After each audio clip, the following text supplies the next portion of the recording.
Eh bien, écoutez, mesdames, messieurs, c'est une très grande joie pour moi de vous accueillir pour cette nouvelle conférence de notre cycle Philosophie et Management, où aujourd'hui on a la joie d'accueillir deux experts qui vont dialoguer avec leurs regards croisés autour du bonheur, de la philosophie, de l'innovation et d'un certain nombre de thématiques. Alors vous savez que nous sommes porteurs d'une vision d'un management que l'on veut en dialogue avec les humanités. D'un management, nous sommes un espace qui veut former des managers qui soient à la fois sensibles et responsables, sensibles à leur environnement, sensibles au monde, au pluriel qui les entoure, de façon à pouvoir être autant éclairé que faire se peut. Et nous avons vraiment le souhait d'être dans des démarches d'ouverture et de pensée large, comme disait Gaston Berger, qui est à l'origine des IAE. Donc ça nous semble être une mission fondamentale et je ne prendrai pas plus de temps sur les échanges qui vont désormais avoir lieu. Mais je vous remercie à nouveau de votre présence. C'est un cycle de conférences qui est très attendu et je suis sûr qu'aujourd'hui, nous serons encore ravis de pouvoir vous entendre. Merci à nouveau de votre présence et très bonne conférence. Merci Jérôme. Nous accueillons donc pour discuter ensemble et puis progressivement avec vous. À ma droite, Anne-Sophie Panseri, qui est une femme d'entreprise, dirigeante, présidente d'une société industrielle, mais qui a d'autres activités auprès d'autres entreprises, qui est également élue professionnelle, chambre de commerce, et puis 1001 activités comme les femmes savent le faire. Et donc responsable d'entreprise, mais qui est en permanence un questionnement sur son rôle, sur le management. Donc il se pose des questions dans le bon sens du terme, dirais-je, existentielles. Qu'est-ce que c'est que animer, mobiliser, diriger? Donc questionnement, je dirais presque par moment, qui peut même ressortir non pas de l'intellect, mais de la spiritualité. Et puis nous avons un homme qui vient de la philosophie, Thierry Ménissier, qui est professeur des universités, philosophe, et qui est intéressé parmi les choses, également par le monde de l'entreprise, du travail. J'ai vu que tout ce qui était du domaine de l'imaginaire, des possibles, de l'innovation, est quelque chose qui vous intéresse et qui trouve que le terrain, j'allais dire le terreau de l'entreprise, est un lieu particulièrement productif pour des réflexions philosophiques. Donc nous allons mêler ces regards. Alors, allons-nous vous rendre heureux? Je ne sais pas si nous allons aller jusque-là. Vous faire passer un bon moment, vous savez que c'est toujours notre souhait, entre nous, avec vous. C'est notre ambition. Merci, je vous en prie, installez-vous. Alors nous allons démarrer par planter le décor. Lorsque nous discutions avec Anne-Sophie pour préparer cet échange, Anne-Sophie me disait, je suis un petit peu mal à l'aise avec cette notion de bonheur qui est assez ectoplasmique et qui est tellement personnelle, tellement relative à une personne. C'est pour ça que, Thierry, moi je me tourne vers vous. Est-ce que c'est un idéal philosophique, une fin en soi? Est-ce qu'effectivement nous devons sans arrêt aller vers cette quête du bonheur? Merci d'abord pour votre invitation. Merci pour ce dialogue qui s'annonce passionnant. Merci pour votre présence. On vous voit très mal parce qu'on est donc sous ces spots qui nous mettent en lumière. Et alors maintenant, ce qui m'arrête dans votre question, c'est le mot devoir que vous avez prononcé. À vrai dire, il y aurait si je tire un peu sur ces mots comme les philosophes savent et peuvent le faire, il y aurait un impératif finalement du bonheur. J'ai envie de retourner la question. Be happy. Oui, il y a quelque chose comme ça, mais je crois que nous gagnerons du temps en rappelant la formule du grand Aristote en disant que les hommes ont des tendances et tout homme désire naturellement être heureux. En ce sens que c'est une tendance, un tropisme, un tour qui nous conduit vers la recherche de satisfaction. Aristote avait ce génie grec de ne pas couper les satisfactions matérielles des satisfactions, disons, intellectuelles ou spirituelles.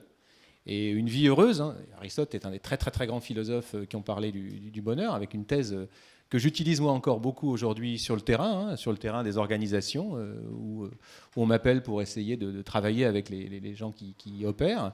Bien, si vous voulez, Aristote est en capacité de nous dire qu'il y a une tendance spontanée à la satisfaction, alors qui peut être contrariée, et c'est assez intéressant quand c'est contrarié, mais que cette tendance spontanée, elle vise à la fois du bien-être matériel, des aspirations qui peuvent sembler plus abstraites, mais qui sont tout à fait fondamentales, comme le besoin de tranquillité, de sécurité, et puis aussi des aspirations, finalement, vous voyez, c'est tout dans un même mouvement, des aspirations beaucoup plus abstraites encore, spirituelles, comme le besoin de savoir.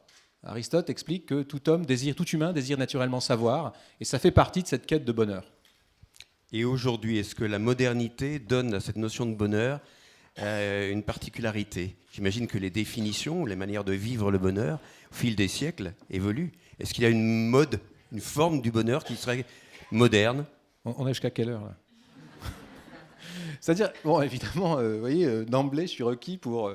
je ne tomberai pas dans le piège qui consiste à Je vous utilise pour baliser le terrain avant de me tourner vers ma voisine. Bien entendu, nous savons tous plus ou moins que la modernité, finalement, a apporté une autre définition. Cette définition, c'est celle que le libéralisme a promue. Libéralisme qui naît bien avant l'essor du libéralisme économique, dans la pensée des auteurs du XVIe siècle, les premiers libéraux, promoteurs d'une politique de tolérance. Ce sont des auteurs comme Montaigne ou Michel de l'Hôpital, un homme d'État qui a un peu écrit, qui prône une tolérance entendue comme, en pleine guerre de religion, en plein chaos civil, la nécessité d'avoir un État relativement apaisé où les gens ne sont pas obligés de se convertir de force. Vous voyez, où il y a une tranquillité intime. Cette pensée libérale, elle va elle-même évoluer par le biais du libéralisme politique, Locke, Spinoza, des très grands auteurs qui ont pensé l'état de droit. Elle va encore évoluer. Troisième vague, nous en sommes les héritiers directs de cette succession, mais de cette dernière vague tout particulièrement.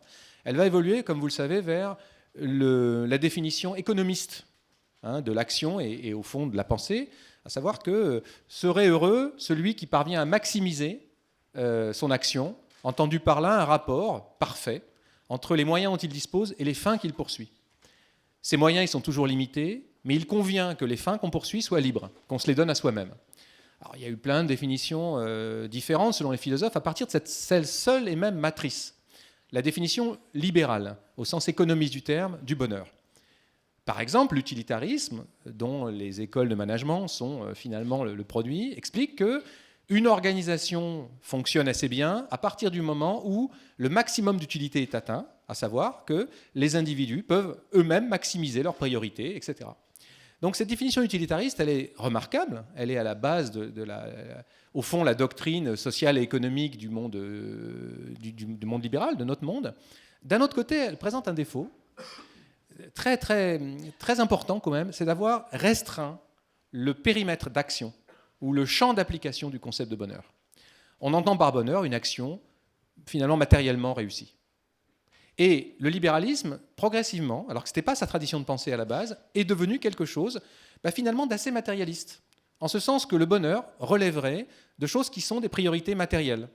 Alors qu'enfin, précisément, ce qu'avait réussi à penser l'idéal grec, certes pour une élite de personnes, c'était quand même une ambition beaucoup plus complète, d'un bonheur, comme je l'ai indiqué tout à l'heure. J'ai passé sous silence les stoïciens, Épicure, Platon, mais enfin, en privilégiant Aristote, mais tous disent la même chose.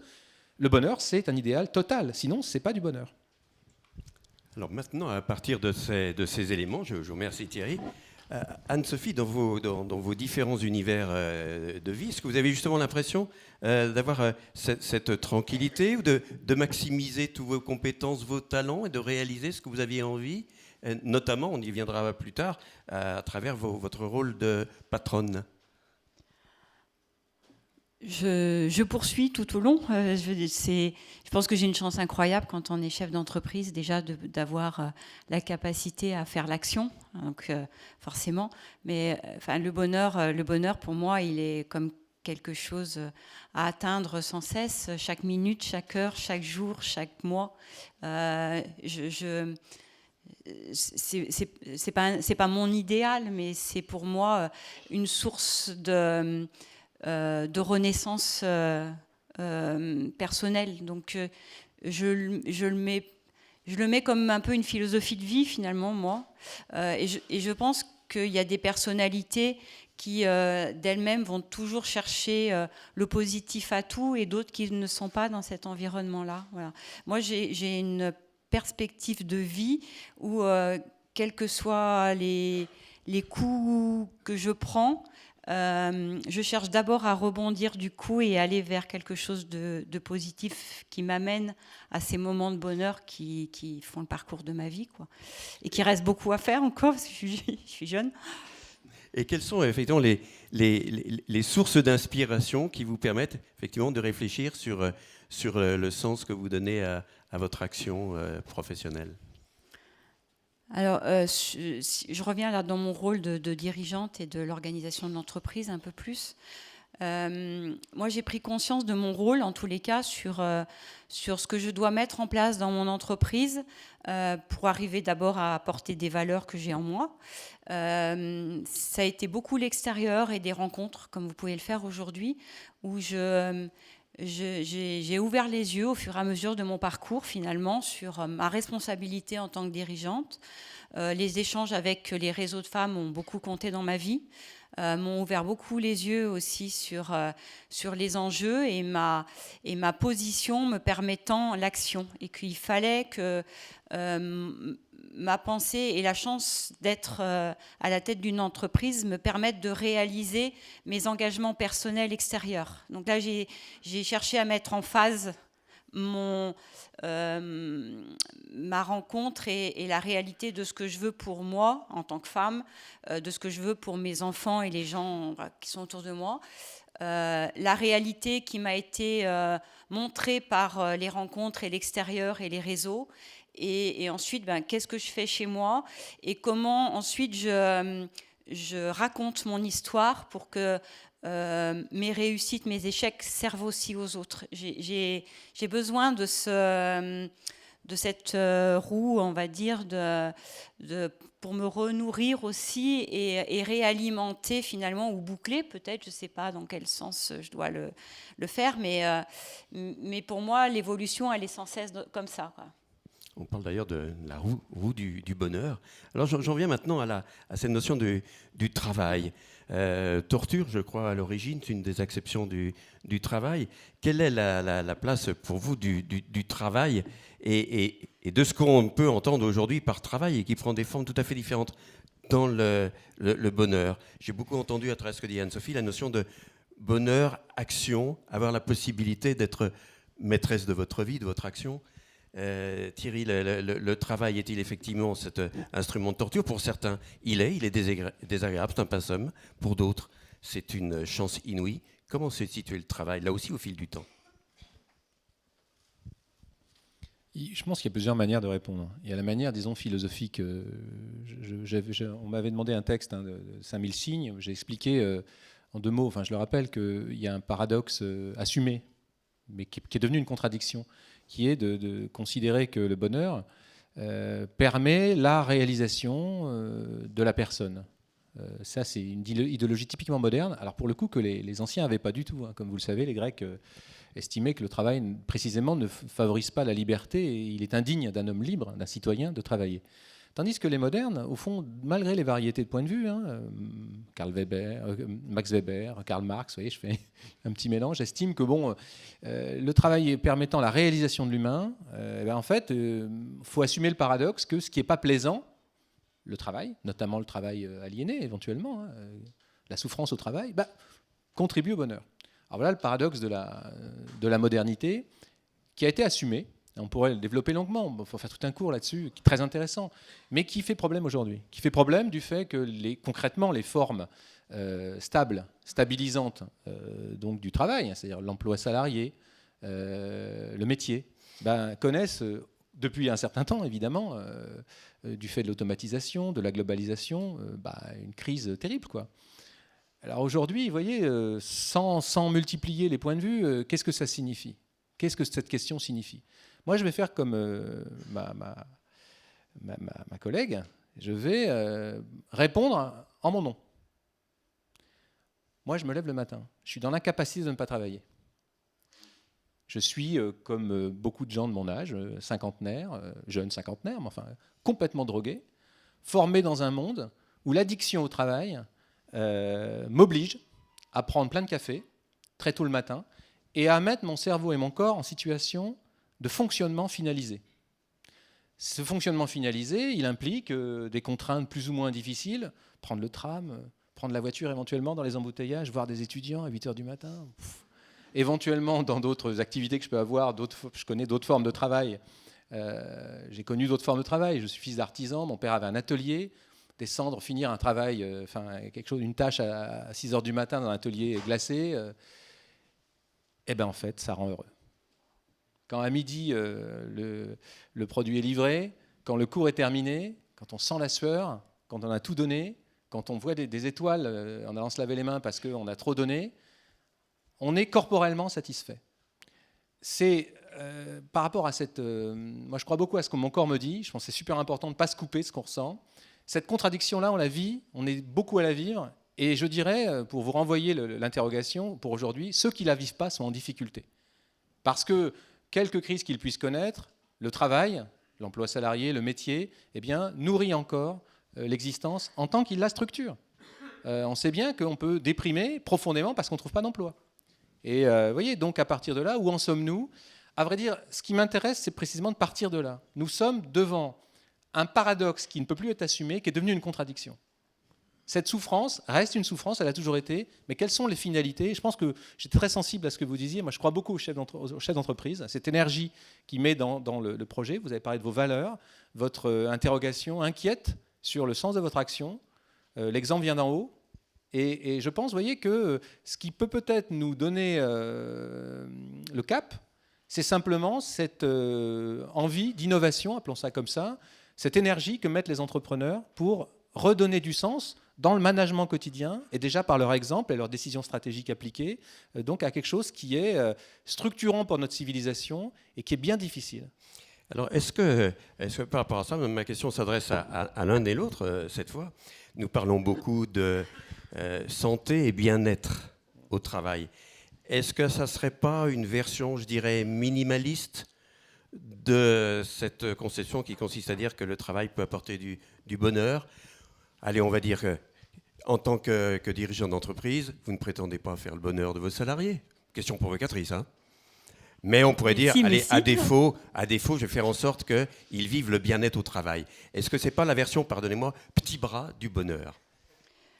Alors moi, je le prends pas du tout comme ça. Je le prends dans le fait que la société aujourd'hui est compliquée à vivre au quotidien. Et la société, c'est l'entreprise. Le cadre de travail n'est plus le même. L'accès à l'information n'est plus la même. Il y a un rapport au stress qui n'est pas comme avant. Et pour moi, en tant que dirigeante, c'est une, je me dirais, obligation de faire attention à la qualité de vie au travail de mes collaborateurs. Voilà. Donc c'est pour moi un prérequis de mon rôle de dirigeante. Voilà. Ça serait ne pas être dans ma fonction que ne pas m'occuper de ça. Et j'irai même plus loin. Je pense que on est 3 générations, puisque c'est mon grand-père, mon père, nous, mon frère et moi aujourd'hui. Mon père avait une relation au travail avec ses collaborateurs où la vie privée, la vie professionnelle étaient balisées. Je considère qu'aujourd'hui, la balise a sauté. Et que dans le cadre du travail, on doit, enfin en tous les cas moi, ma conception, parce que je ne parle pas pour les autres, c'est d'accompagner nos collaborateurs aussi dans des domaines du privé. Parce que le domaine du privé, quand il ne va pas bien, il a forcément une incidence directe de leur épanouissement dans le travail. Et moi, ce qui m'importe, c'est la victoire gagnant-gagnant du collaborateur qui est bien dans son job, bonheur ou pas bonheur. Enfin, moi, c'est quelque chose qui est pour moi une sphère tellement globale que parler du bonheur au travail, je ne m'y retrouve pas dans la conception que j'ai du bonheur. Mais en l'occurrence, il y a plein de moments où on est heureux dans son travail. Et c'est ça, pour moi, qui m'intéresse de faire monter. Alors, concrètement, ce souci, effectivement, que les gens qui travaillent avec vous soient bien, vous avez même parlé d'épanouissement. Concrètement, par quelle politique, par quelle pratique vous contribuez à faire que, si j'allais faire un micro-trottoir à la sortie des usines, les gens me disent « Ah, c'est une bonne boîte, on est bien chez Maviflex ». Oh bah, y en a qui le diront, puis il y en a d'autres qui diront qu'on peut faire mieux, et puis tant mieux, parce que c'est ce qui me challenge au quotidien aussi. Mais comment créez-vous les conditions pour que les gens se le disent, je suis plutôt bien ici? Alors, pour moi, c'est le faire ensemble. C'est-à-dire que l'organisation de l'entreprise, aujourd'hui, elle n'est pas entre mes mains, elle est entre nos mains. Toutes les actions qu'on mène et toutes les organisations qu'on mène dans l'entreprise, on le fait ensemble et en transverse. Moi, je suis quelqu'un qui casse les cloisonnements interservices. Donc, tous les sujets sont travaillés on va dire, enfin, nous, on appelle ça des mini-projets, mais c'est des petits groupes de travail. Quelle que soit la typologie de sujet, le pointage, l'achat d'une machine... je peux vous en citer des milliers, mais c'est pas l'objet. Et en prenant en plus, en général, un chef projet qui n'est pas dans le service de la décision. Ce qui m'intéresse, moi, c'est d'enrichir la décision par des avis extérieurs internes à l'entreprise, mais qui amènent d'autres éclairages.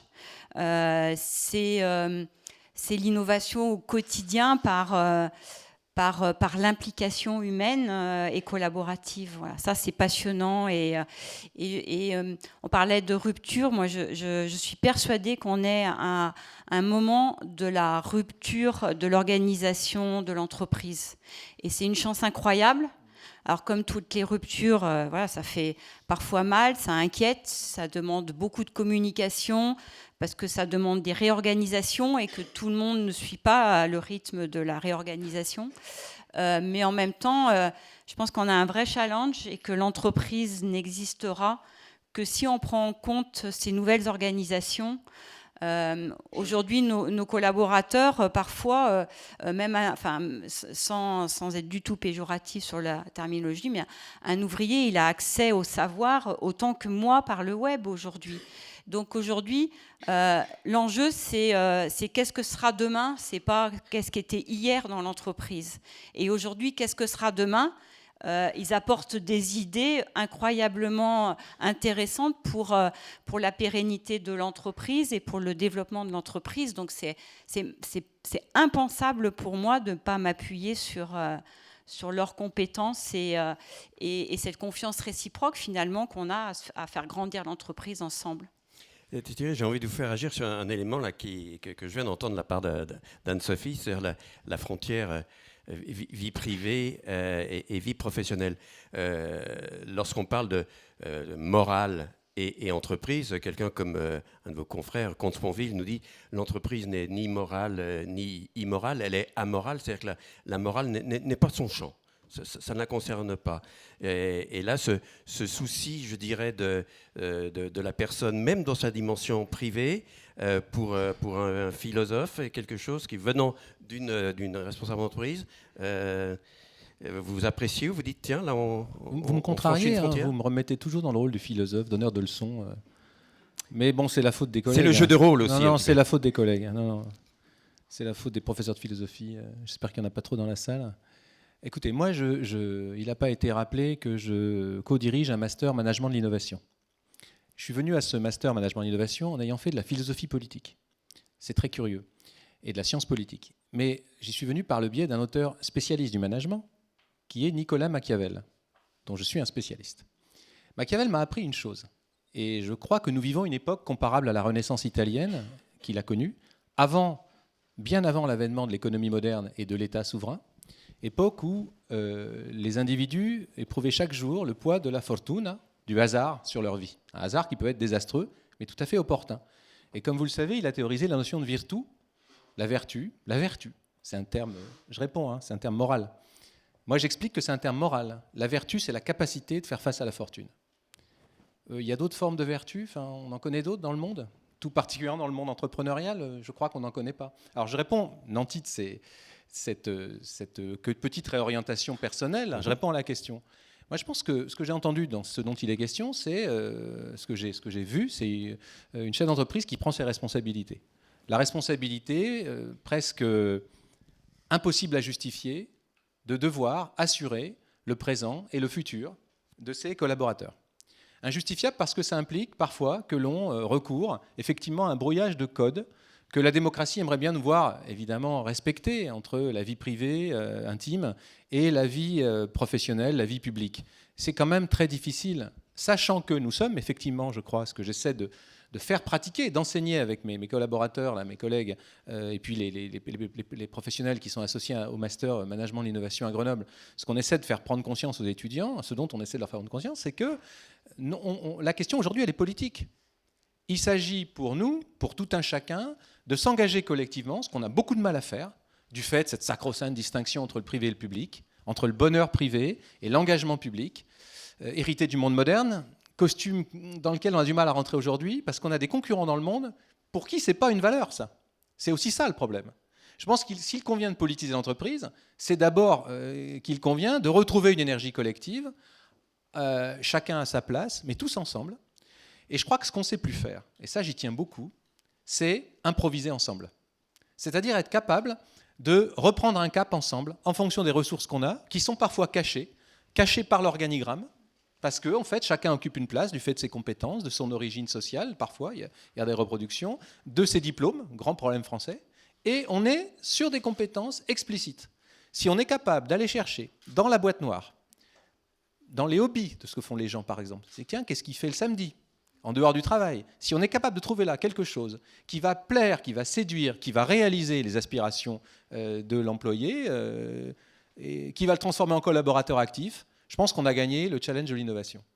Et ce que j'essaie de faire, moi, à Grenoble, avec mes collaborateurs, avec ma partenaire en particulier, c'est de faire travailler des collectifs en improvisation, notamment par le biais de l'improvisation chorégraphique ou par le mouvement, ce qui permet à chacun d'avoir de nouveaux points de repère, de redynamiser des collectifs.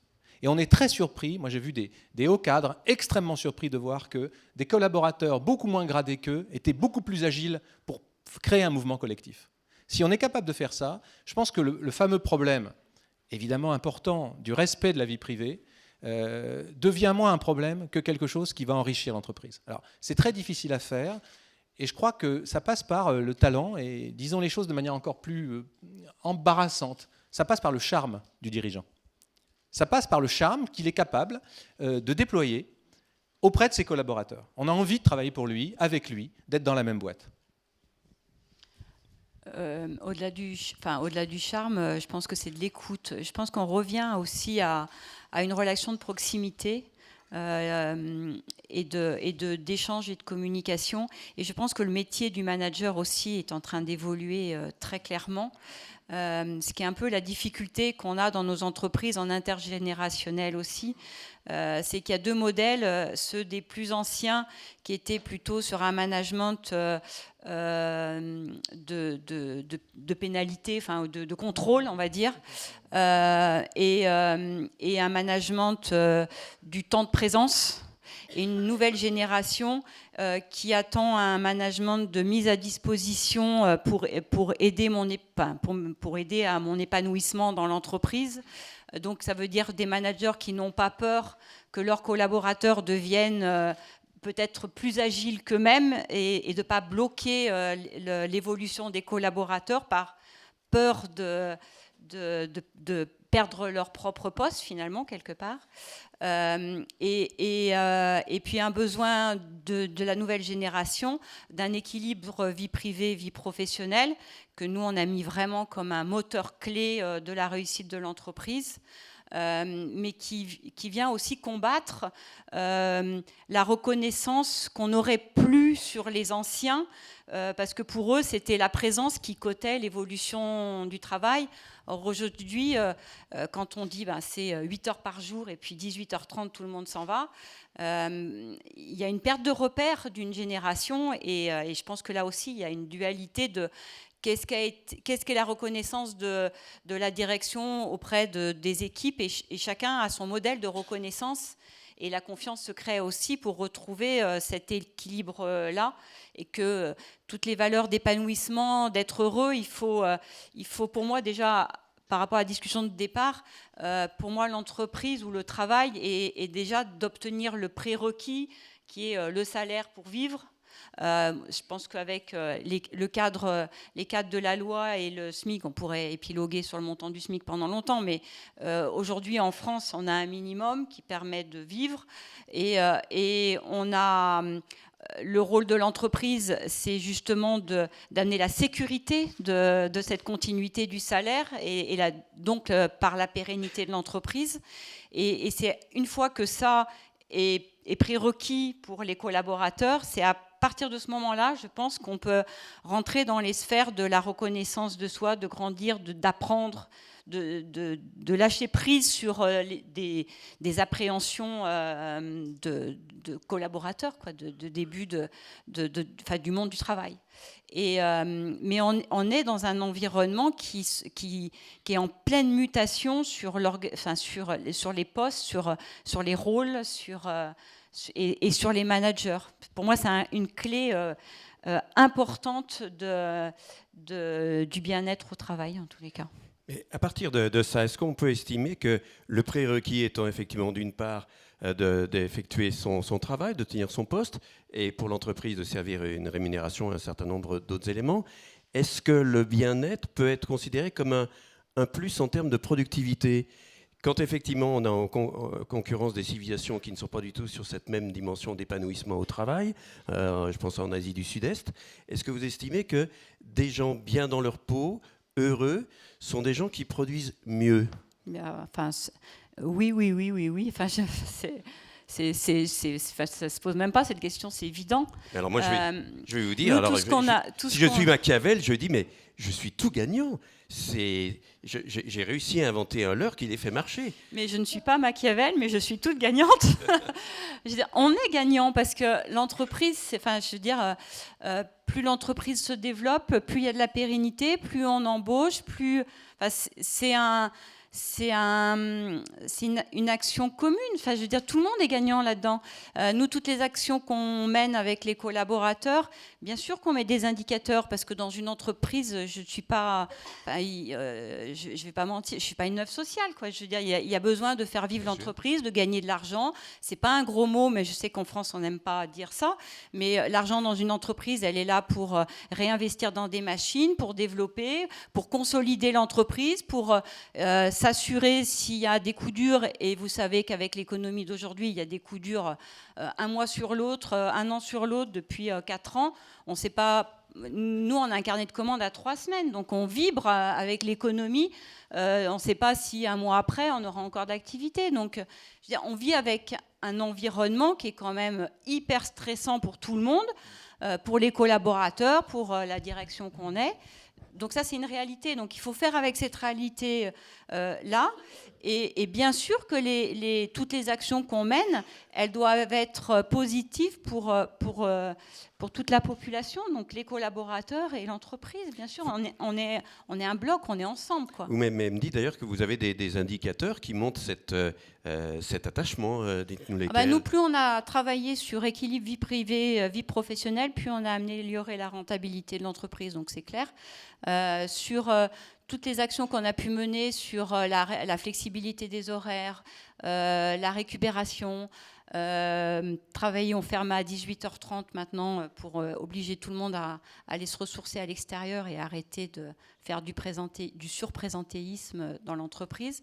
On a amélioré de 40% notre résultat d'exploitation. On a regagné 170 jours travaillés parce qu'il y a des collaborateurs qui, juste parce qu'ils avaient un enfant malade, n'osaient pas revenir la journée, alors qu'il y a tout moyen dans une entreprise de s'organiser, de laisser quelqu'un revenir bosser et récupérer son temps. Enfin, et ça, c'est toutes des idées qui sont venues des collaborateurs. C'est pas moi qui, tout d'un coup, je me suis dit, tiens, je vais faire ça. Non, c'est la discussion et la compréhension des points difficiles sur lesquels on se dit, voilà, on va travailler sur l'absentéisme. Beaucoup d'absentéisme de un jour. Pourquoi ? Donc, on fait une enquête en interne et puis on trouve des solutions avec eux pour faire baisser cet absentéisme. On travaille sur pourquoi le parking se vide à 20h quand je pars.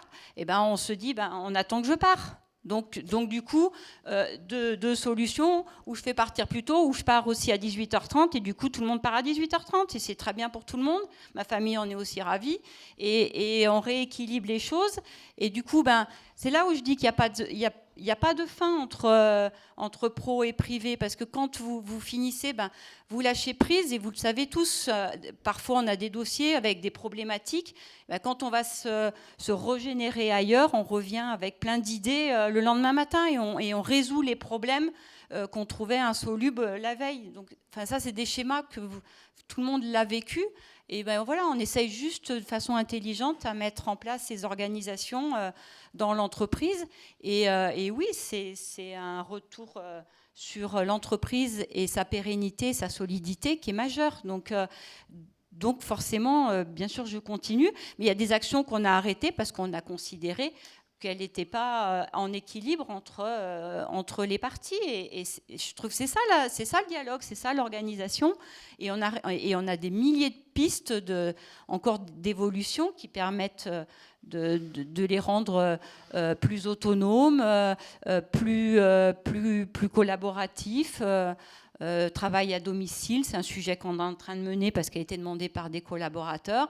Et, il vaut mieux travailler de chez soi que faire 4 heures de trajet dans une journée où il y a grève. Ou voilà. Je veux dire, il y a des choses qui sont intelligentes à mettre en place, et pourquoi on ne les aborderait pas dans l'entreprise? Voilà. Ça fait du bien d'entendre des choses comme ça. Hein. Oui, je témoigne pour ce que je fais, mais il y a énormément de sociétés qui font ça. Je voulais aussi dire sur le retour, on est quand même une entreprise industrielle, hein, donc de la production, et le travail, l'implication des collaborateurs, on l'a aussi mis dans une organisation qui permet un retour financier, en l'occurrence sur les collaborateurs, puisqu'on a mis en place depuis quelques années un système d'intéressement un peu important dans l'entreprise, parce que vous savez que dans le monde industriel, les marges de manœuvre sur les salaires sont quand même compliquées. Nos principaux concurrents sont européens, et donc voilà, il y a quand même une très féroce concurrence entre nous en Europe, ce qui est une aberration économique totale, mais c'est un sujet autre. Et en l'occurrence, on a fait aussi un deal avec les collaborateurs qu'il était normal que les améliorations de rentabilité de l'entreprise reviennent en partie aux collaborateurs, et donc il y a un tiers des résultats de l'entreprise qui revient sous forme d'intéressement, et un intéressement égalitaire. Le salaire est en lien avec la fonction et avec les diplômes et avec tout ce que vous savez, mais il y a des moments dans la vie de l'entreprise où il faut qu'il y ait des équivalences, et la participation au développement de l'entreprise, quel que soit le poste qu'on a, en tous les cas, moi c'est ma conception chez Maviflex, quel que soit le point qu'on a, et on a une part au résultat de l'entreprise, et donc tout le monde gagne la même chose au niveau de l'intéressement, et je trouve ça tout à fait normal. Un dernier exemple, un collaborateur parti pour une question de salaire est revenu vous voir pour savoir si vous pouvez revenir dans l'entreprise. J'ai 2 commerciaux, et j'en ai un qui m'a appelé hier, et on le reprend en entretien lundi. Qui sont partis pour gagner plus leur vie, ce qui me paraît tout à fait normal dans un parcours professionnel. Et les 2 sont revenus chez nous pour l'équilibre vie privée, vie professionnelle, en me disant qu'effectivement, ils ont gagné plus, mais ils ont perdu beaucoup de leur vie pour leur vie privée. Donc voilà. Donc je pense qu'en mûrissant aussi, puis voilà, chacun en a nos parcours avec des enfants qui arrivent, on met le niveau de nos choix professionnels aussi un peu différenciant. Et là, en l'occurrence, j'ai un commercial qui est parti pour gagner 50% de plus que ce que je lui donnais. Donc forcément, je lui dis, vas-y, je ne peux pas dire autrement, vas-y. Et donc là, ça fait 2 ans et demi qu'il est parti, et on a un poste qui se libère. Il a vu l'annonce sur Internet, et il m'a appelé en disant, est-ce que tu mets ton veto si je postule? Je lui ai dit, pas du tout, tu rentres dans la liste. Et voilà. Donc voilà, ça c'est, on parle de petits moments où on est heureux, où voilà, typiquement, c'est des moments pour moi de satisfaction, de bonheur, voilà, je trouve que c'est le boulot de chef d'entreprise est difficile, hein, je vais pas me plaindre parce que tous les boulots, on a tous des trucs qui sont difficiles. Mais je trouve que quand on porte des valeurs dans une entreprise et qu'on a un retour comme ça, c'est chouette à vivre. Là, il y a énormément d'ingrédients. Il y a l'accomplissement de soi, il y a la création, il y a même un sentiment d'équité, de justice. Est-ce que toutes les fonctions de l'entreprise, tous les métiers permettent d'avoir accès à cette dimension du bonheur? Ou bien est-ce que certains de vos collaborateurs, compte tenu de leurs tâches plus ou moins répétitives, disent « Oui, mais moi, je ne mets pas beaucoup de moi dans mon job ». Comment est-ce que vous voyez les choses?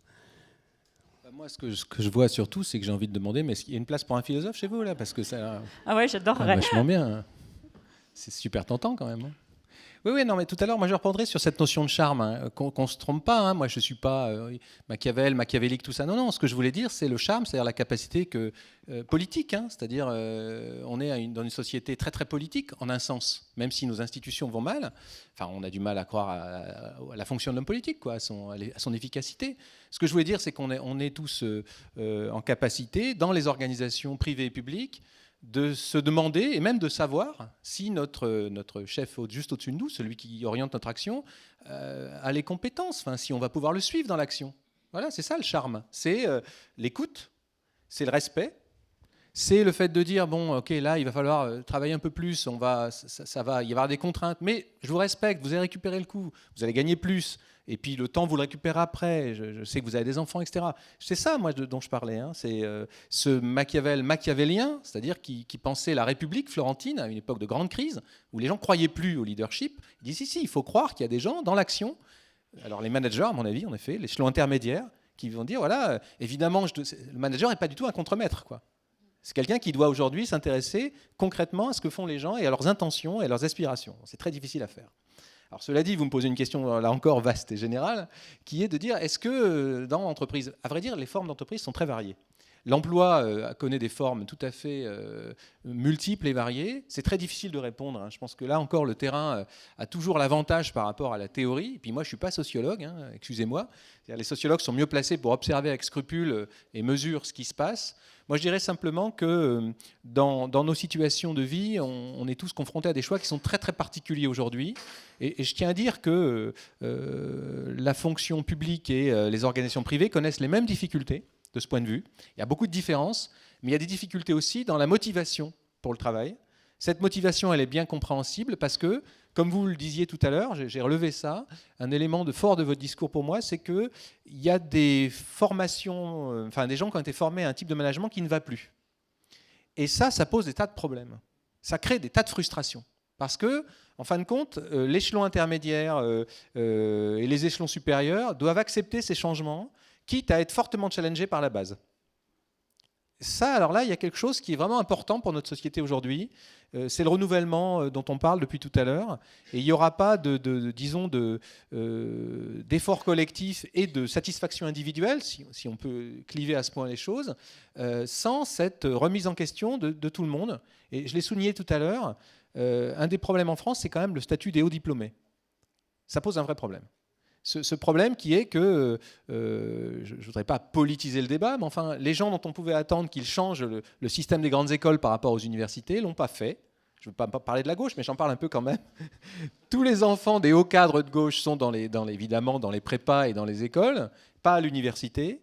Moi, je trouve ça incroyable, ce pays. C'est incroyable. Je trouve que c'est le scandale français. On connaît tous d'autres traditions universitaires. C'est honteux d'être universitaire, de sortir de l'université, alors qu'il y a des tas de compétences, les enseignants-chercheurs ne sont pas plus bêtes que les autres. Et il y a tout un travail à faire en France sur le diplôme, en disant aux gens, bon, vous avez un haut diplôme, maintenant, je sais pas, pour rendre un haut diplômé heureux, qui ne sera jamais heureux d'ailleurs. Hein. Le haut diplômé, il est persuadé de... Moi, j'en sais quelque chose, hein, il y a les normaliens, les agrégés, bon, j'ai pas dit que j'en étais pas. Hein, bon. Et d'un autre côté, si vous voulez, ces gens qui estiment tout... Non, la meilleure chose qu'on puisse faire, je sais pas, c'est un stage ouvrier tout de suite pour rendre les gens heureux. De dire, voilà, vous avez des hautes compétences, vous allez nous les montrer sur le terrain. J'avais fait un tweet il y a quelque temps pour proposer aux députés de venir passer 6 mois en début de mandat dans les PME et les TPE pour qu'ils puissent se rendre compte de ce que c'était que le quotidien de nos entreprises avant de nous bâtir des lois. Et quelles ont été les retombées du tweet? Non, je crois qu'ils n'aiment pas se mettre en danger. Oui, alors la difficulté, c'est ça, c'est que je crois qu'on est dans c'est le rapport à l'action qui pose problème. Et redonner le goût de l'action, c'est un peu philosophique ce que je dis, mais c'est aussi quelque chose qui m'est particulièrement cher. redonner le goût de l'action. Je crois que c'est très possible, mais il faut trouver les bons exercices, les bonnes pratiques. Moi, je vous parle en tant que là, c'est une casquette que j'aime mettre en avant. J'ai été joueur de rugby très très longtemps, trop longtemps, mon corps s'en souvient, et éducateur pendant 10 ans. Et j'ai toujours réfléchi à son terme en disant, voilà, les petits gamins qui sont dans le froid, leur maman dit, va jouer au rugby, tu vas voir, le gamin, il est terrorisé, tétanisé, le ballon est plus gros que sa tête. Et il faut réussir à lui dire, mais d'accord, t'as froid, d'accord, les autres peuvent te faire mal, même le ballon, il te fait mal. Tu comprends rien aux règles. T'as une tenue ridicule, ça te plaît pas. Bon, mais tu vas voir, tu vas t'éclater. Et réussir à faire ça avec des enfants puis des adolescents, ce qui est aussi challengeant, il faut trouver les bons exercices, quoi. Et je pense que chacun après ses trucs pour que moi, en tant que pédagogue, formateur, j'essaie de donner enfin moi, ma fonction, c'est de faire réfléchir, faire penser, finalement, quel que soit le sujet, réussir à trouver les bons concepts qui vont rendre la pratique, qui vont éclairer la pratique, se nourrir de la pratique. Et moi, mes trucs en tant que spécialiste de la pensée, c'est faire aimer l'action de la pensée, si je peux parler ainsi. Chacun a ses trucs, et je crois que c'est là-dessus qu'il faut capitaliser, en ayant dans les organisations et entre organisations, peut-être entre privé et public, des moments de réflexion, mais comment tu fais toi pour que ton truc, la philo, les gens ça leur plaise? Comment vous faites vous pour faire aimer des chaînes de travail qui sont contraignantes? Voilà. Je crois que c'est ça un des enjeux. Alors, enfin, pour moi, il n'y a pas de niveau de poste par rapport au bonheur ou enfin, au bien-être ou enfin tous les mots que vous pouvez utiliser. Pour moi, la réalisation de soi, elle est à tous les postes. Voilà. Je vois pas. C'est la personne qui cherche à progresser ou pas. Moi, mon rôle, alors peut-être encore plus au poste non qualifié, c'est par la formation, par l'accompagnement des collaborateurs que je leur permets aussi de monter en compétences, et ça fait partie de la réalisation de soi aussi, parce que plus on monte en compétences, plus on a envie de continuer et d'apprendre. Et l'apprentissage, pour moi, elle est tout au long de la vie, et c'est un des rôles majeurs de la formation continue pour moi dans l'entreprise. Cet accompagnement permanent. Ouais. Et de fait, en parallèle, tout ce travail collaboratif en transverse, en permettant aussi à des ouvriers ou à des employés d'être chefs-projet de thématiques importantes dans le devenir de l'entreprise, ben, voilà, enfin, je pense qu'on brasse du coup et que pour moi, c'est vraiment important cette réalisation de soi et de progresser, d'apprendre et de partager, et on apprend avec les autres. Alors je précise qu'en plus, dans votre entreprise, il n'y a que 3 niveaux hiérarchiques. Ouais. Certaines entreprises en comptent 14-15. On dit qu'en France, on devrait arriver à 7. Il y en a 3 chez vous. Ouais, ça, pour autant, Maviflex, comme beaucoup d'entreprises, vous le disiez tout à l'heure, a des hauts et des bas. Il y a eu des moments un petit peu chauds. Vous avez dû exercer des contraintes fortes, des réorganisations. Et il y a toujours quand même ce climat social, cet attachement à l'entreprise. Autrement dit, vous parliez du rugby, on peut prendre des coups et être heureux de son match. On peut passer des moments très difficiles dans l'entreprise et continuer à dire « je suis quand même bien dans cette entreprise ». Avec des changements imposés par vous. Oui. Oui. Ben, nous, on a connu une procédure de sauvegarde en 2006. Donc un moment tragique, en tout cas pour moi en tant que dirigeante, de remise en cause de mon rôle. Et les collaborateurs m'ont mis comme image derrière que en fait la sauvegarde, ça a fait d'eux des guerriers. Et je pense que les collaborateurs, quand on leur explique la situation et qu'on leur dit qu'on a besoin d'eux pour sortir de cette mauvaise passe, ils vont pas prendre la fuite. Quand on est dans une relation de confiance avec eux, ils vont pas démissionner en se disant on quitte le navire, de toute façon il va couler. Et chez nous, ça a eu un effet complètement inverse. Tout le monde s'est mobilisé. Les ouvriers ont trouvé des solutions pour intégrer de la sous-traitance, pour reprendre du volume de travail alors que les affaires chutaient, parce que quand vous êtes en sauvegarde, vous imaginez bien que les concurrents s'en servent pour dire que la boîte va couler dans pas très longtemps, donc il ne faut surtout pas leur passer des commandes. Donc c'est une guerre, quoi. Et je pense qu'on a gagné la guerre du terrain, quoi. On a gagné le groupe s'est vraiment solidifié, quoi. Pour moi, ça a été un élément hyper fort émotionnellement dans tous les sens du terme cette période. Donc c'est intéressant, je trouve, à travers ce que vous dites, que ça me fait penser à certains qui disaient qu'en période de guerre, on peut connaître des moments de grand bonheur. Autrement, le bonheur n'est pas forcément lié à un état de satisfaction où tout baigne, où tout va bien, où tous les compteurs sont au vert. On peut être dans des moments de bonheur, même au travail, dans des situations extrêmement délicates. Oui, c'est super intéressant, hein. C'est-à-dire que ça interroge quand même beaucoup sur les représentations naïves qu'on a du bonheur, comme quelque chose d'apaisé, de profondément irénique, quoi, où il n'y a pas d'opposition.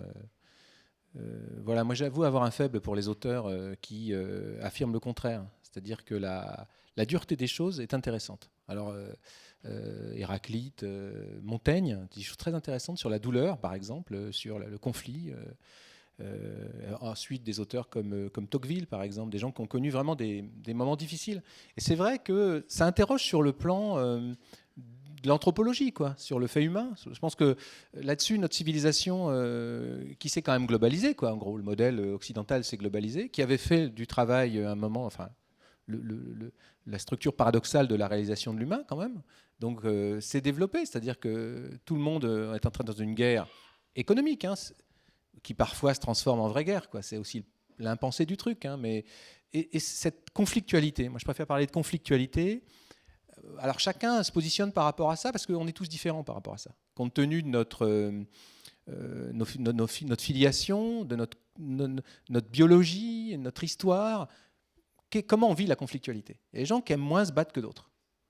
Et là après, c'est un grand problème de management, hein, trouver qui mettre en avant à quel moment dans l'équipe, quel coup elle va prendre, comment l'organisation à l'interne va l'intégrer, va la supporter, etc.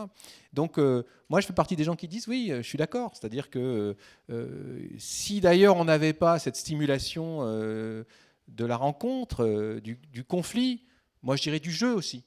La matrice du jeu, elle ressource un peu les choses. D'un jeu, c'est un jeu. C'est un jeu qui peut être tragique, donc il faut prendre ses responsabilités. Mais c'est quand même un jeu. Eh ben, on serait moins heureux. Je pense que. Mais après, on peut tous être différents là-dessus et avoir des gros clivages entre nous. Moi, il me semble que autant on peut dire que aimer la guerre, c'est une perversion, quoi. Aimer la violence, aimer le. Vous voyez, je vais assez loin, quoi. Aimer faire souffrir, aimer la paix est un idéal magnifique. Autant quelqu'un qui dirait bon, cette paix doit être absolue. D'abord, il rêverait complètement. Il me semble que l'humain est une espèce belliqueuse. Et puis surtout, il ne trouverait pas les modes de régulation. Le travail, dans sa dureté même, je crois, est un des modes de régulation de l'agressivité humaine. C'est-à-dire, moi, il me semble que souvent, on rentre dans le truc, on essaie de gagner quelque chose, de mettre en forme une matière difficile, avec des partenaires, des amis, avec des adversaires qui ne sont jamais des ennemis, c'est des adversaires. Mais c'est ce challenge qui me semble intéressant. Et justement, oui, je ne sais pas si les gens sont heureux dans les périodes de guerre, c'est compliqué. Je sais que des fois, des moments très difficiles dans les équipes, hein, qu'on peut rencontrer très très facilement, peuvent dire, voilà, ben, finalement, on n'est pas si mal. Et c'est là qu'on doit être, en tout cas. Je ne sais pas si je suis heureux, mais je suis à ma place. Et je crois que c'est déjà une partie de la solution, ça. C'est ce qui a dû se passer quand vous parliez de ces personnes qui, après le plan de sauvegarde, se sont dit guerriers, quoi. Pour terminer entre nous, et avant de vous inviter à poursuivre tous ensemble, nous parlons parmi les ruptures, ou peut-être pas les ruptures, les évolutions qui sont déjà en cours. Nous avons parlé beaucoup d'intelligence artificielle, entrée de la robotique. Je ne sais pas quelle part l'automatisation rentre sur les lignes de fabrication de Maviflex.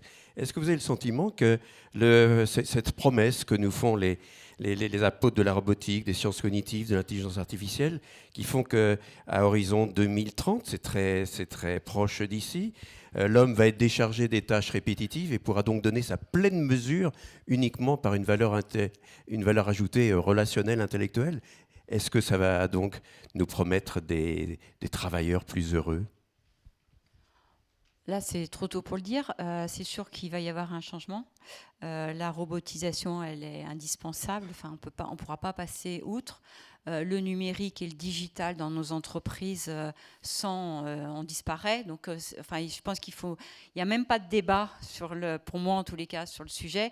Maintenant, ce qui m'intéresse, c'est comment on le fait. Et je pense que c'est un vrai enjeu de réalisation de soi, on en parlait tout à l'heure, pour les collaborateurs, parce que ça leur permet de monter en compétences. Donc on doit, enfin en tous les cas, moi c'est notre devoir, pour moi c'est notre devoir par la formation de les accompagner à piloter les machines et à pas les laisser sur le bord de la route parce qu'ils ne connaissaient pas les machines. Donc nous aujourd'hui on est en train de rentrer petit à petit des machines sur des tâches qui sont aujourd'hui difficiles parce que la coupe d'étoiles c'est comme des patrons, donc ils sont à genoux sur des tables en hauteur à tirer des toiles qui sont lourdes parce qu'on fait des portes qui font jusqu'à 90 mètres carrés. Donc j'ai des femmes dans l'atelier, donc je pense que ça va amener beaucoup de qualité de vie au travail aussi et beaucoup de travail sur on fait beaucoup de travail sur la posture. Voilà, maintenant mon rôle c'est de les accompagner à la formation au pilotage de ces machines-là, d'accompagner à la progression du volume de production pour que les postes de coupe dont on n'aura pas besoin soient utilisés pour faire d'autres métiers dans l'entreprise. Le numérique m'amène plein d'idées d'innovation dans mon métier, de réorganisation et de valeur ajoutée nouvelle. Voilà, je trouve que je trouve que c'est un univers qui est hyper riche, plein de développements possibles pour nos entreprises. Il ne faut pas rater le virage. Il ne faut pas rater le virage de la formation parce que aujourd'hui, je trouve que trop de filières ne sont plus adaptées aux métiers qui sont déjà ceux d'aujourd'hui et encore plus ceux de demain. Donc on a un vrai enjeu de formation en France pour qu'on accompagne ces évolutions technologiques et pour accompagner nos entreprises. Mais c'est un défi incroyablement passionnant, quoi. Moi, je trouve que... Intéressant, alors. Je ne m'adresse pas forcément aux philosophes cette fois. Hein. Oui, non, mais en même temps, vous vous adressez en fait aux philosophes de l'innovation. C'est là-dessus que j'ai décidé... C'est un master de l'innovation à Grenoble. Voilà, non, puis que j'ai décidé de m'orienter ma recherche, ce qui pouvait sembler bizarre vu les conditions de départ de mon travail intellectuel. Et en fait, on est devant des défis majeurs. Alors sur le plan effectivement de la place qu'on donne aux collaborateurs, etc., mais même sur le plan structurel, quoi, sur le plan du rapport homme-machine. Et je trouve que ça vaut vraiment le coup de s'intéresser au monde du travail aujourd'hui dans cette rupture majeure, annoncée depuis très longtemps en effet, pour essayer d'avancer là-dessus, de penser la structure. Ce qui est très intéressant, c'est que la même année, en 1958, ont paru, donc il y a très très longtemps quand même, avant l'informatisation générale qu'on connaît, ont paru à la fois le livre d'Hannah Arendt, Conditions de l'homme moderne, The Human Condition, avec cette tripartition travail, œuvre, action, qui avait un immense défaut, c'est de ne pas penser le rapport de l'homme à la machine, ou de le penser négativement. En disant, voilà, les humains vont pouvoir s'émanciper enfin, etc. Bon, on arrive à la posture de l'action qui nous rend vraiment actifs, c'est-à-dire libres, tandis que le travail et l'œuvre nous dégradent. Elle reprend le schéma d'Aristote, quoi, Arendt. Et puis, en 1958, même année, l'ouvrage de Gilbert Simondon, du mode d'existence des objets techniques, génial, un philosophe ingénieur qui dit, voilà, les machines vont remplacer les humains et que du coup, ça va changer le rapport entre les deux. Il va falloir entrer dans des rapports de socialité avec la machine. 1958, on dit le type quoi, il a fumé la moquette, c'est pas possible. Donc des rapports de socialité avec la machine, c'est-à-dire socialiser notre action avec l'automatisation. Comment on pense le clivage qu'Arendt reproduit, malheureusement, entre le mécanique et l'intentionnel, l'humain. Aujourd'hui, effectivement, une des voies, c'est la montée en compétences. Le fait que, de toute façon, les machines, elles peuvent un jour travailler toutes seules. Il ne faut surtout pas que le scénario Terminator se réalise. À mon avis, il est en cours. Les algorithmes financiers qui règnent sur la finance, moi, me font penser à Terminator. Je le dis tout de suite, peut-être c'est une vue de philosophe, mais bon. Sur le monde du travail, les opérateurs ont une très grande crainte aujourd'hui, effectivement, c'est que les machines fassent mieux qu'eux. Alors, c'est pas sûr, mais... Et apprennent en même temps. Voilà, des machines apprenantes. Tout à fait. Et je crois que c'est un défi majeur sur le terrain et sur le plan, mais philosophique, mais à condition de dire qu'il peut y avoir une philosophie d'innovation, penser la rupture, penser cette rupture qui est notamment technologique, en redonnant une place et même un sens à l'humain. Je crois qu'on est au cœur de notre débat aujourd'hui. Il n'y aura pas de réponse un tout petit peu même satisfaisante sur la question du bonheur si dans les années qui viennent, mais très vite, on ne trouve pas, comme vous le faites là sur le terrain, des modes très concrets de dire voilà, le travail a structuré vos vies, les machines vont peut-être un jour, bon ça reste un horizon, mais peut-être rapidement aussi nous remplacer. Qu'est-ce qu'on fait? Comment on le fait? Qu'est-ce que c'est que cette action quotidienne qui donne du sens à nos vies? Voilà comment je répondrai. Merci de ce préambule et nous continuons donc avec vous.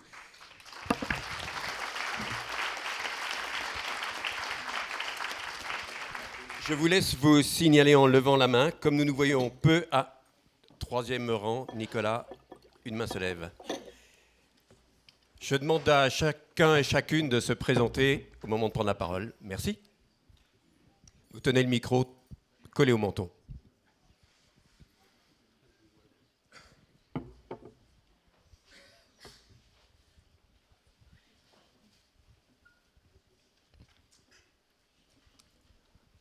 En voilà un deuxième. L'homme qui porte la technique. Bonjour, merci de me donner la parole. Déjà, je suis Anne Trampolieri. C'est 4 ou 5 fois que je viens aux conférences de l'IAE, donc j'en profite encore. Merci pour votre débat. J'ai plusieurs remarques. En fait, j'ai un petit peu l'impression qu'on a abordé le bonheur d'une façon un petit peu unique, en se concentrant sur la vision occidentale. Je suis en train de lire un livre. Alors, je suis désolée, je n'ai pas une liste d'auteurs à citer infinie. D'ailleurs, je ne me rappelle pas de l'auteur du livre. Le livre s'appelle « Sapiens », il y a 500 pages à lire. Et cette personne se pose la question sur notre bonheur actuel par rapport au bonheur du Sapiens il y a des milliers d'années, et notamment au cueilleur qui passait sa journée à se nourrir, à profiter de sa famille, à se battre contre les animaux et finalement à vivre tranquillement. Et par rapport au bonheur qu'on se crée aujourd'hui, avec des contraintes extrêmes, notamment liées à l'argent, liées au profit, et liées à énormément de choses que finalement on a créées nous-mêmes, contre une nature qui nous avait donné un certain mode de vie. Donc c'est une question que je me pose énormément. Et puis je me pose la question du bonheur que vous avez décrit comme une fin en soi, comme une finalité, comme ce que je vais chercher, comme quelque chose à atteindre. Alors que pour moi, le bonheur, c'est ce qu'on vit tout le temps. Déjà, le bonheur d'être vivant, le bonheur de pouvoir échanger, le bonheur de travailler, le bonheur de parler avec quelqu'un. Et du coup, je me dis que le bonheur, on peut l'atteindre simplement en se disant « je suis là à un instant, quel que soit le problème qui est autour de moi, et même quelle que soit la béatitude dans laquelle je suis. Ce que je veux, c'est que ça reste. Donc je stresse pour que ça reste. J'ai un problème, je veux que ça s'en aille, donc je stresse pour que ça s'en aille. » Non, on pourrait effectivement se dire « il faut que ça s'en aille. Il faut que mon bonheur reste et ma béatitude reste, mais sans que je stresse par rapport à ça et que j'utilise ce qu'il y a autour de moi sans créer ce stress. » Et c'est ce que je vois, moi, dans mon travail. Donc je n'ai pas été jusque-là, je travaille à l'usine Renault Trucks à Vénissieux. Donc je suis dans l'industrie à 100% et j'adore ça. Je suis avec des opérateurs, je n'appelle plus ça des ouvriers, mais des opérateurs et des opératrices. Et mon rôle est de faire de l'amélioration continue sur la qualité. Alors, on pourrait parler qualité de produits. Moi, ce qui m'intéresse aussi, c'est la qualité du travail. La qualité dans laquelle les gens vont se mettre tous les jours pour obtenir un produit de qualité qui va satisfaire nos clients. Et le vocabulaire qu'on utilise en entreprise, c'est problème, rentabilité, soucis, chômage, plans sociaux, parce qu'on en a subi effectivement 2 en 2 ans. Et moi, j'ai envie de transformer ce vocabulaire. Un problème, c'est l'opportunité de faire quelque chose de différent.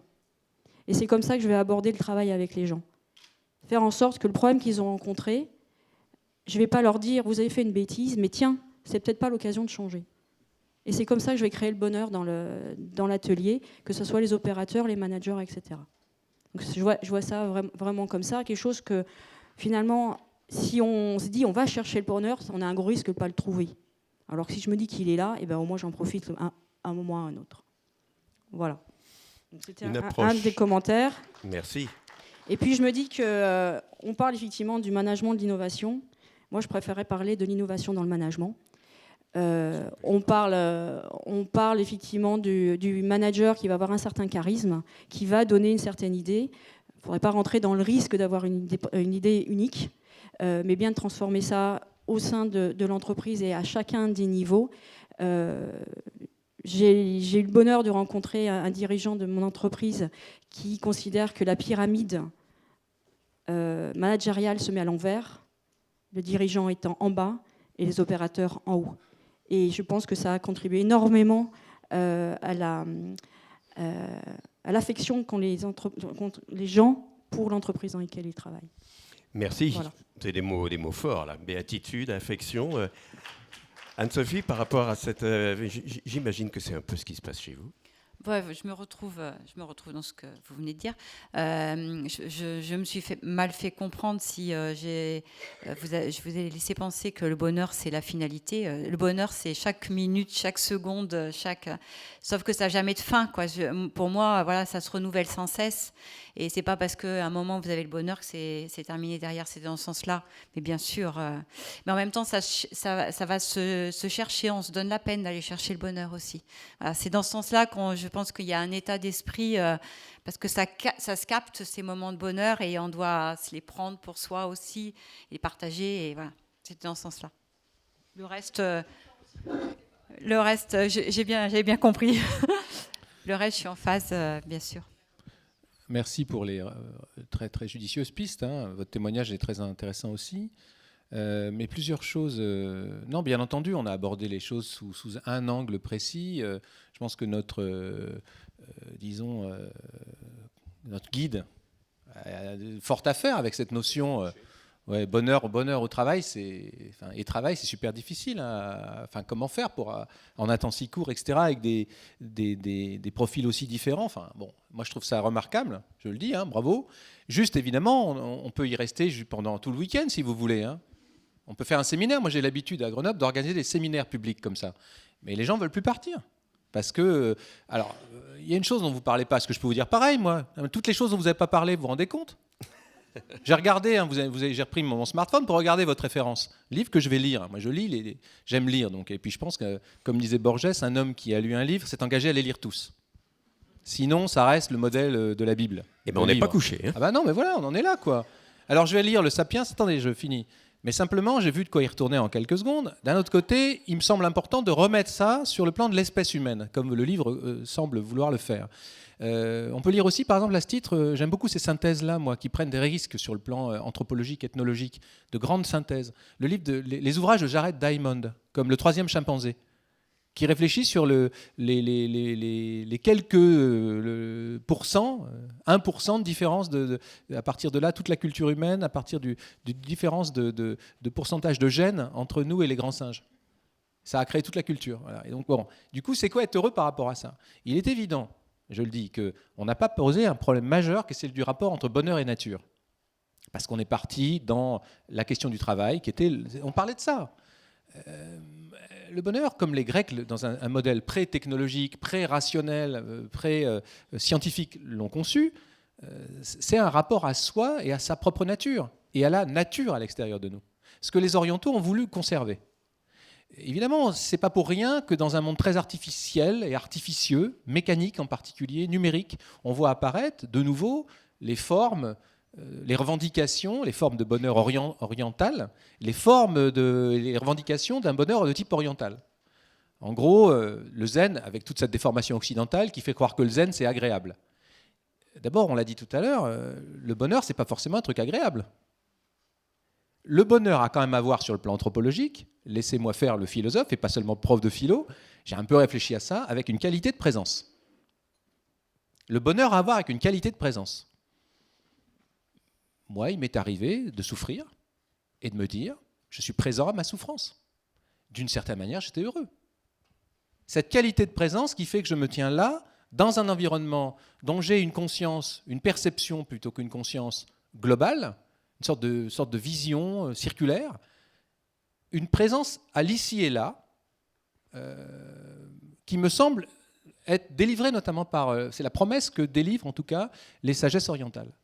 C'est super important au moment où l'homme est coupé de lui-même, de revenir, de ne pas perdre de vue ça, ce que disait l'épicurisme. L'épicurisme, je rappelle qu'Épicure était un type qui souffrait de coliques néphrétiques. On ne le sait pas ça, mais c'est quelqu'un qui a théorisé le bonheur en ayant des crises aiguës.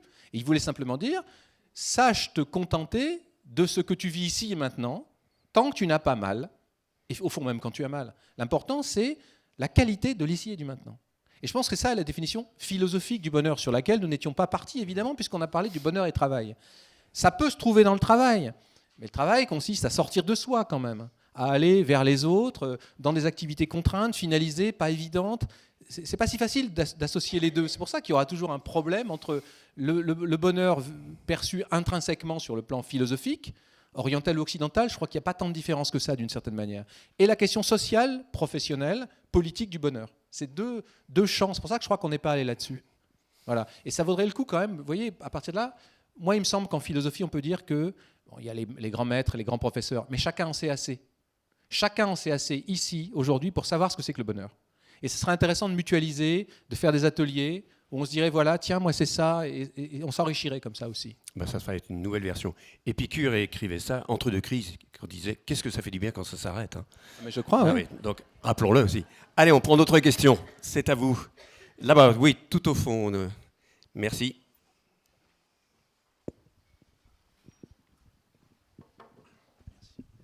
Oui, bonjour, Gilles Lugardin, Prisca, je fais du conseil stratégique.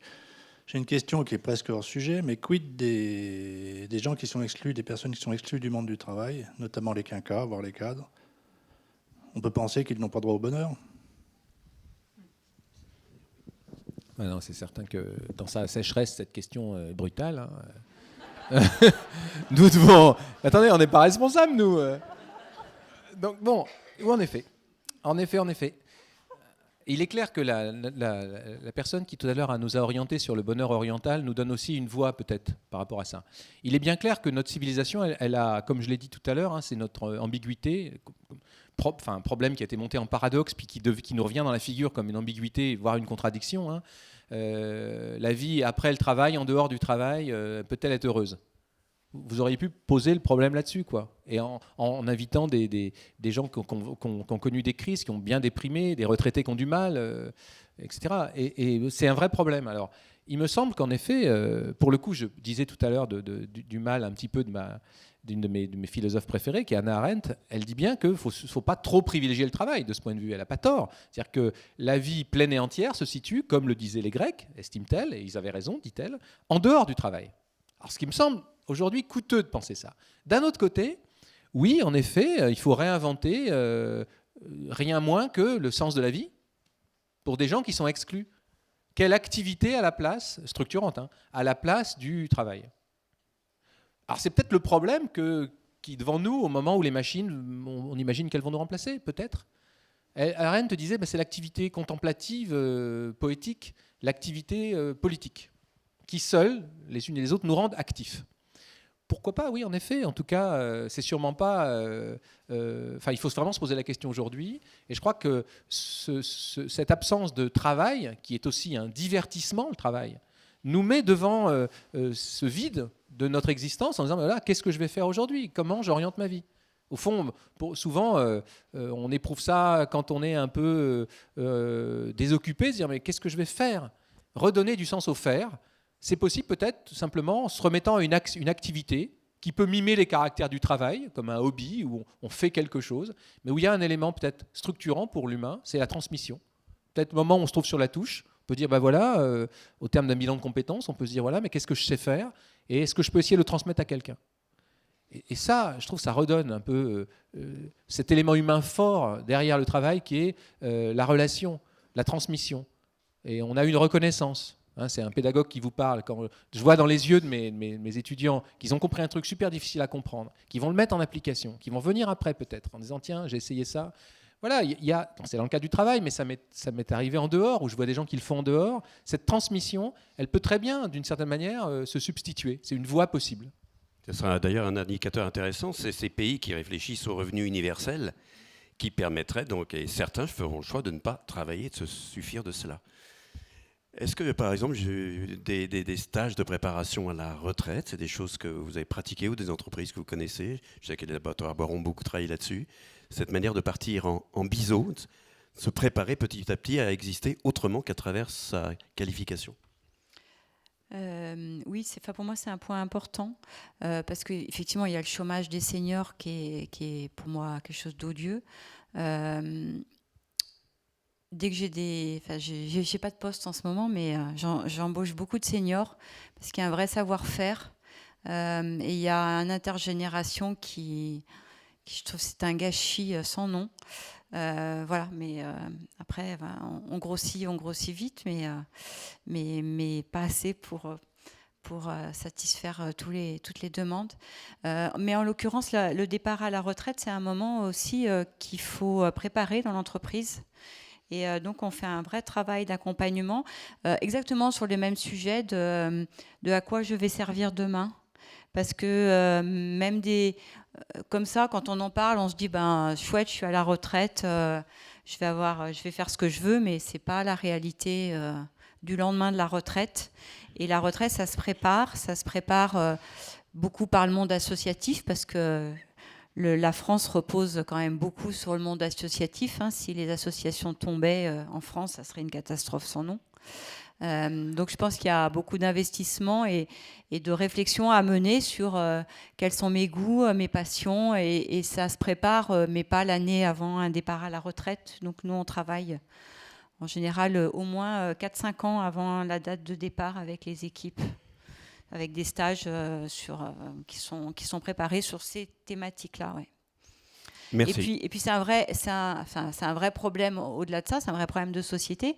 Dans toutes les analyses, il y a pratiquement aujourd'hui un décès sur 2 qui est l'année d'après le départ à la retraite. Donc je pense qu'il y a un vrai choc psychologique du départ et qu'il ne faut pas minimiser. On voit bien la place effectivement du travail dans le fait de se sentir exister, là, à ce que vous dites. Nous poursuivons. Oui. Question au premier rang. Et également derrière. Oui, vu. Merci. Oui, bonjour. Je suis Bernard Tolin. Je représente le groupe Electric Field. Nous sommes équipementiers automobiles sur Bénaud et présents à l'international. Je voulais intervenir parce qu'effectivement, on a parlé beaucoup de philosophie et je dirais de bonheur. J'ai beaucoup apprécié, Anne-Sophie, votre témoignage. Et la question que je pose aux philosophes et à vous-même, vous semblez effectivement heureuse parce que vous avez réussi. Mais est-ce qu'on est heureux parce qu'on a réussi ou est-ce qu'on réussit parce qu'on est heureux? C'est comme le management de l'innovation et l'innovation dans le management. Bien. Je pense que, moi, j'ai la lecture dans les deux sens, mais je ne peux pas répondre d'un côté ou de l'autre. Les deux me correspondent. Mais il y a des moments où j'ai eu des échecs à des moments où j'étais très heureuse quand même. Donc, je ne peux pas dire je sèche. Je vais réfléchir. Oui, vaste sujet, parce que ça permet de mettre en cercle les deux définitions du bonheur. C'est bonheur comme réalisation de soi et présence, et puis bonheur comme intégration, quoi, appelons ça comme ça. Il semble qu'on pourrait dire que les deux sont différents. On peut regarder le nombre de philosophes grecs en particulier qui étaient des clochards. Épictète, Socrate, c'est des gens dénués de tout. Diogène, le cynique, certains stoïciens, c'est extraordinaire quand même. Le nombre de philosophes qui disent moi, si vous me passez l'expression, je m'en fous de tout. Et c'est comme ça que je suis heureux et pour ça que je suis heureux. La réussite, c'est pas la réussite sociale, surtout pas. Avec l'idée que la vraie autonomie, c'est pas l'hétéronomie précisément, le fait de dépendre d'autre chose que soi, dépendre d'un salaire, de la considération, de la reconnaissance. Une petite histoire, j'ai un beau-frère, qui m'a dit un jour comme ça, je ne l'ai pas questionné, je l'ai pas travaillé là-dessus, mais tu vois, pour moi, je suis heureux depuis que j'ai cette voiture.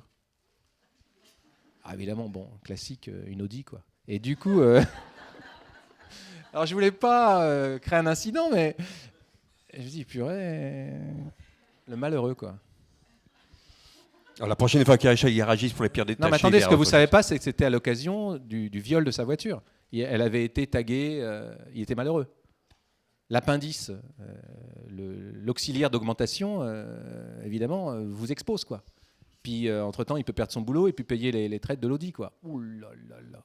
Donc, on comprend très bien Épictète, Diogène, Socrate, tous ces clochards sublimes qui disent non, surtout pas d'Audi. Surtout pas d'Audi, pas de responsabilité. Moi, voilà. Et on comprend très bien. Sauf qu'il faut un sacré tempérament pour assumer ça. Et c'est intéressant de réussir, mais c'est quoi la réussite en fait?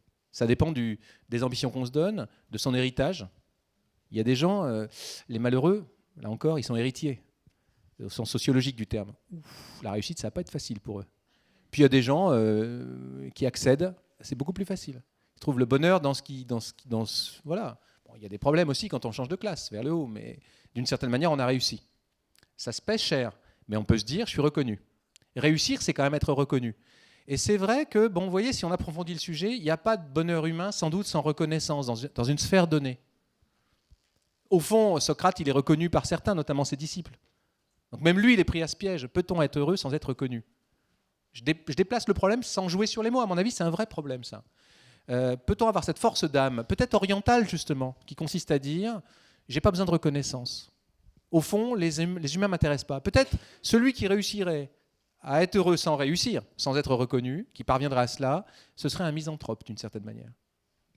Alors, on sort de la condition humaine normale, standard, quoi. Voilà. Et on a ça peut-être chez certains sages orientaux, qui possèdent une maîtrise d'eux-mêmes, telle que la vraie comparaison, c'est le cosmos, quoi. C'est les éléments. Eux-mêmes ne se pensent être rien, quoi. En Occident, on a besoin d'être quelqu'un, on a besoin d'être reconnu, etc.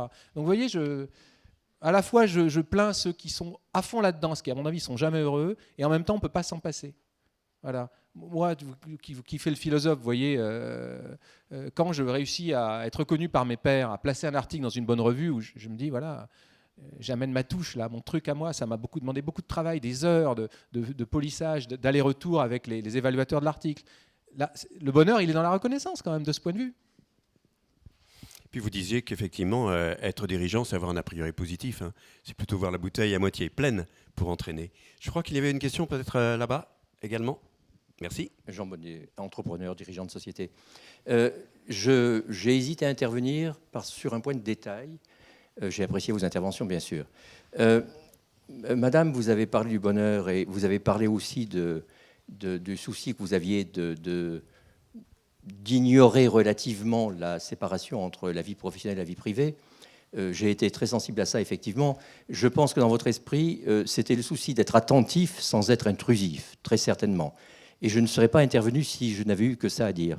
Cela étant, un monsieur est intervenu qui parlait du chômage des quinquas. J'aurais pu connaître ça à un moment de ma vie et j'ai eu la chance de faire partie de ceux qui se sont reconvertis dans le consulting. Pourquoi j'en parle? Pas pour parler de moi, ça n'a pas d'intérêt. Simplement parce que je crois que j'ai fait partie, pendant plus de 15 ans, de ceux qui ont été consultants, mais des 10% de ceux qui ont réussi dans le consulting. Voilà. Et c'est ça que je voulais dire. Et au-delà de mon témoignage, il y a une chose qui m'interpelle, qui m'agace, et qui m'a imposé de m'investir un peu aussi dans ce domaine-là, c'est le fait que les 90% qui restent sur le pavé ou qui ne font que passer en espérant retrouver un emploi salarié, et ça c'est dramatique, ce sont des gens que personne n'aide vraiment. On cache, on veut évidemment faire le ménage des statistiques de chômeurs, pour être clair, et donc on pousse des armées de gens vers le consulting pour les sortir des statistiques. Et vous avez fait une réponse, monsieur l'animateur, en orientant les échanges des intervenants sur la préparation à la retraite. Mais quand on a non plus 50 ans, mais aujourd'hui 45, et qu'on est sur le pavé, il est un peu tôt pour préparer la retraite, même si je sais qu'il faut la préparer. Donc, est-ce que vous avez envie un peu de débattre de ça ? Est-ce que nous sommes encore dans notre sujet? Je vous en laisse juge. Là encore, la question est... On aurait pu l'aborder sous un angle qui m'est cher, qui est donc cette question politique. Le bonheur est une question politique, en ce sens que des politiques, des pratiques politiques, des dispositifs gagneraient à être développés, non pas pour rendre les gens heureux. Quand l'État a voulu faire ça, ça a été une catastrophe. Il y a eu quelques expériences de droite comme de gauche terrifiantes, qui s'appellent le totalitarisme. Bon, passons. Simplement, non, mais quel dispositif démocratique, humain, on met en place pour que les gens ne soient pas, effectivement, à la rue, comme ça, avec une profonde dépression et avec plein de compétences. C'est un vrai problème, quoi. Le mode concurrentiel que nous connaissons dans le capitalisme, c'est un des gros impensés de cette société héritée du 19e siècle, société où il y avait une domination forte, pas démocratique, c'est un des impensés majeurs. C'est-à-dire, alors là, c'est toujours pareil, je crois qu'il ne faut pas attendre de nos politiques qui ont 1000 choses à traiter, qu'il faut travailler, quoi. Il faut proposer des choses. Puis peut-être l'action, là encore, est importante, créer des communautés. Bon, je vais dire un gros mot, mais vous l'attendiez de la part d'un philosophe. Cette question de la solidarité est capitale, quoi. Elle est capitale aujourd'hui où l'emploi est déterminé par la compétence, une compétence qui doit être en permanence une vertu excessive, une vertu d'excès, comme disait Machiavel, quoi. Voilà, je crois qu'il faut repenser cette solidarité, c'est crucial. Un autre élément, là, je m'appuyais sur ce que, pardonnez-moi Anne-Sophie, justement, je m'appuyais sur ce que vous m'aviez dit. Je pense que un des éléments forts de cette solidarité, de cette communauté d'entreprises que vous avez créée, c'est un sentiment de confiance et de vérité et de parler vrai.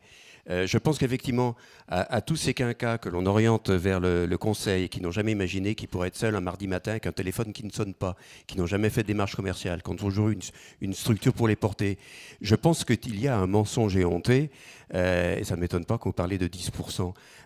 Dans votre entreprise, avoir ce souci du bien-être, ça s'accompagne d'une vérité, vous m'avez dit, sur les chiffres, sur les comptes, des réunions trimestrielles. On appelle un chat, quand ça va mal, on le dit. Autrement dit, un état de bonheur, ça vient aussi d'un rapport adulte-adulte, et non pas de jeu de fumée. Là, je pense qu'on a enfumé énormément de quinquas en leur faisant miroiter. Et on pourrait dire la même chose de beaucoup d'auto-entrepreneurs. Hein.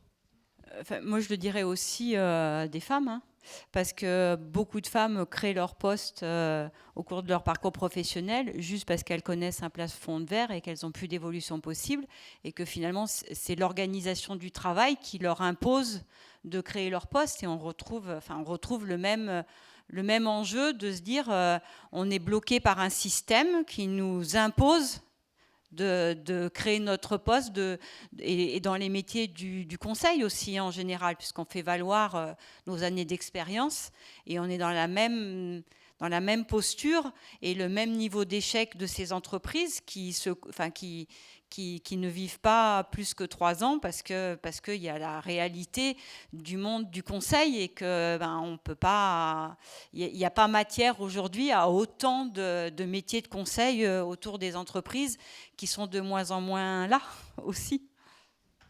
Merci. Je me disais bien, il y avait une personne. Nous pouvons encore prendre 2 questions. Bonjour. Alors moi, c'est Charlotte Esqueré, je suis voyageuse et guitariste. Alors vous imaginez bien que ce n'est pas mon emploi, mais ça m'intéressait de me présenter d'une autre manière, puisque tous ici se sont présentés avec leur emploi, c'est-à-dire je suis dirigeant, je suis consultant, je suis philosophe. Et peut-être serait-il intéressant de se présenter d'une autre manière. Ce modèle, on voit qu'il est compliqué, mais on essaye de l'intégrer, alors que je pense que un modèle, pour le changer, on ne peut pas utiliser les mêmes outils. Donc voilà, c'était une réflexion sur l'identité. Sur l'identité, qu'est-ce qu'on est ? La première question qu'on se pose, c'est qu'est-ce que tu fais dans la vie ? Et peut-être c'est à nous de poser d'autres questions. Qui suis-je ? Moi, je voudrais juste dire un mot. Hein. Je ne me suis pas présenté en fonction de ma profession. Hein. Moi, je ne suis pas philosophe de profession, je suis professeur de philosophie. Je suis philosophe de vocation, je crois. Mais je retiens votre idée, je crois que c'est le romancier Philippe Pullman qui dit qu'être enfermé dans une seule étiquette, alors que nous-mêmes, notre propre yeux, nous sommes tellement mystérieux, ça a quelque chose d'assez incroyable. Oui, nous pratiquons effectivement beaucoup l'étiquetage. Oui, puis demander aux gens aussi qui suis-je, c'est vraiment super compliqué, mais qu'est-ce que tu aimes faire ? Bonjour, qu'est-ce que tu aimes faire ? C'est pas mal ça. Allez, dernière question. Alors présentez-vous comme vous l'entendez. Oui. Heureux. Alors justement, en écho, oui, bonjour, Septime Garel, bonjour Madame Panseri. Qu'est-ce que je suis ? Enfin, surtout ce que j'essaie d'être. Voilà, je m'arrêterai là. J'avais simplement une question, on a parlé du bonheur, mais on n'a pas parlé de plaisir. Et moi, dans cette idée du bonheur, il y a une marche intermédiaire qui est celle du plaisir. Alors, est-ce que ça rentre en écho ? Est-ce que ça serait une piste de se dire quelque part que dans le travail, on peut avoir du plaisir ? Et qui serait peut-être un peu plus universel. Je ne sais pas, c'est une question peut-être philosophique. En tous les cas, vous établissez une graduation. Hein. Oui, plaisir, une marche. Je me dis, tiens, ça peut m'aider d'avoir peut-être du plaisir ensuite, d'aller vers le bonheur. Dimension du plaisir au travail. Oui. Déjà, comme le bonheur, le plaisir, c'est à la fois un état et un idéal. C'est un peu la difficulté, quoi. Comme état, ça a à voir avec une certaine stimulation sensorielle, à la fois dont les sensations sont externes et internes pour le corps. Bon, donc la psychologie, la physiologie nous renseigne là-dessus. Hein. Puis c'est aussi un idéal, le plaisir, qui culmine dans une philosophie qui s'appelle l'hédonisme.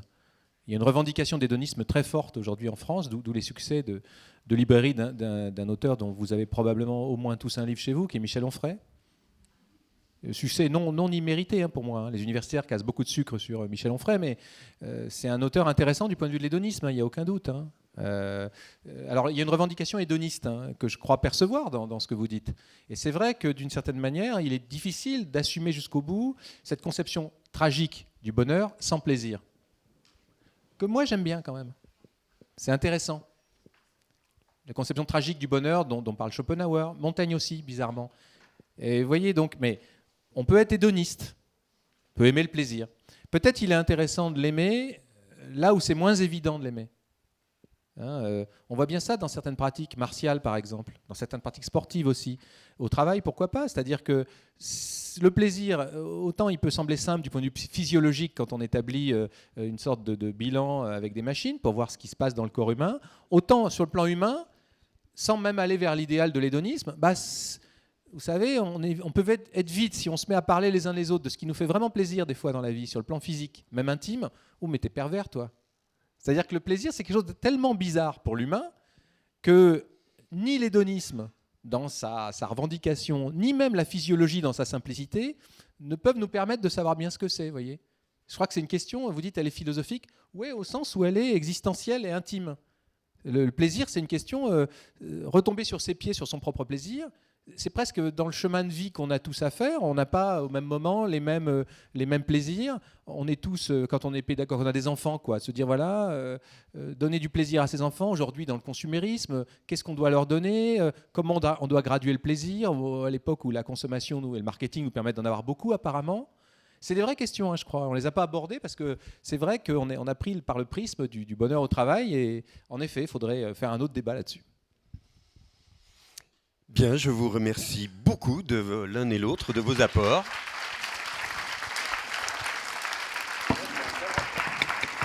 Pour ma part, j'ai pris beaucoup de plaisir à être avec vous, je l'assume, et je vous souhaite tous les bonheurs du monde. À bientôt.